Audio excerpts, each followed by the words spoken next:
സുഹൃത്തുക്കളെ, ഞാൻ ചാലനാസ്. എൻ്റെ കഴിഞ്ഞ ഒരു വീഡിയോയിൽ എൻ്റെ അടുത്ത ഫേസ്ബുക്ക് സുഹൃത്തുക്കളിൽ ഒരാളായ ശ്രീ ഷംനാൻ സാലി അദ്ദേഹം ഒരു അഭ്യർത്ഥന എന്നോട് വച്ചിട്ടുണ്ടായിരുന്നു.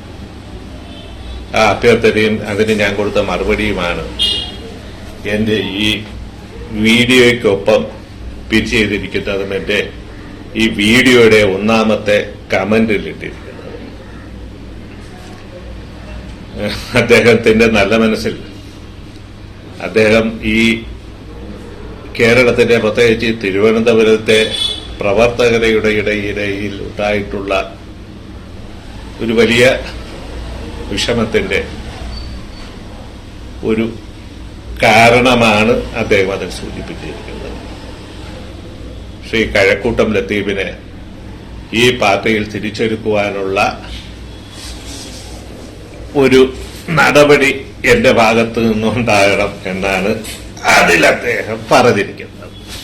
അത് ഞാൻ കൊടുത്ത മറുപടി ഇതിലുണ്ട്. ഞാൻ അതിലേക്ക് കൂടുതൽ നടന്നു പോകുന്നില്ല. വായിക്കുക.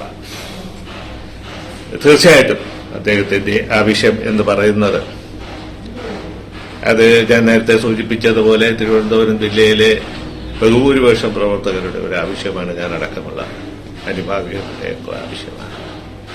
പക്ഷെ എനിക്ക് അതിലൊരു ഒന്ന് കൂട്ടിച്ചേർക്കുവാനുള്ളത്, ഈ പാർട്ടി ഞാൻ പലപ്പോഴും പറയാറുള്ളത് പോലെ ലത്തീഫുമാരുടെ പാർട്ടിയായി മാറിയിരിക്കുന്നു.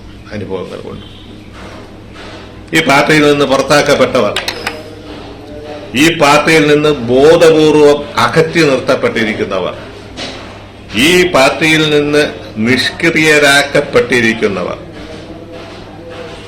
ഞാൻ ഈ തിരുവനന്തപുരം ജില്ലയുടെ അനുഭവം വച്ചാണ് പറയുന്നത്. ബാക്കി ജില്ലകളിലും ഇതുണ്ട് എന്ന് തന്നെയാണ് എന്റെ വിശ്വാസം.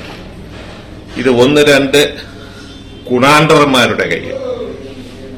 ഈ പാർട്ടി കഴിഞ്ഞ നേതൃത്വം ഉണ്ടായിരുന്നപ്പോഴും ഈ നേതൃത്വം ഇപ്പൊ ഇന്ന് ഏറ്റെടുക്കുന്ന നേതൃത്വത്തിന്റെ തൊട്ടു മുമ്പുള്ള നേതൃത്വം ഉണ്ടായിരുന്നപ്പോഴുമൊക്കെ ഈ ഗുണാണ്ടർമാരുടെ ഫാൻസ് അസോസിയേഷനുകളായി അധംപതിച്ച് ഈ പാർട്ടിയിൽ നിന്നും യഥാർത്ഥ പ്രവർത്തകരെ അകറ്റി നിർത്തുവാനും പുറത്താക്കുവാനുമൊക്കെ മറ്റ് ചില പാർട്ടികളുടെ അച്ചാരം വാങ്ങിക്കൊണ്ട് നിൽക്കുന്നവരെ പ്രോത്സാഹിപ്പിക്കുന്ന, പിന്തുണയ്ക്കുന്ന, അവർ പറയുന്ന കാര്യങ്ങൾ മാത്രം കേൾക്കുന്ന കേരളത്തിലെയും ദേശീയ തലത്തിലുമുള്ള ഹൈക്കമാൻഡുകൾ, നേതാക്കൾ, അത്തരം നേതാക്കൾ ഇനിയെങ്കിലും മാറി ചിന്തിച്ചില്ലെങ്കിൽ, അതോടൊപ്പം തന്നെ ഇന്ന് ചാർജെടുക്കുന്ന പുതിയ നേതൃത്വം മാറി ചിന്തിച്ചില്ലെങ്കിൽ സംഭവാമി യുഗയില്ല. നിർത്തുന്നു. നന്ദി, നമസ്കാരം.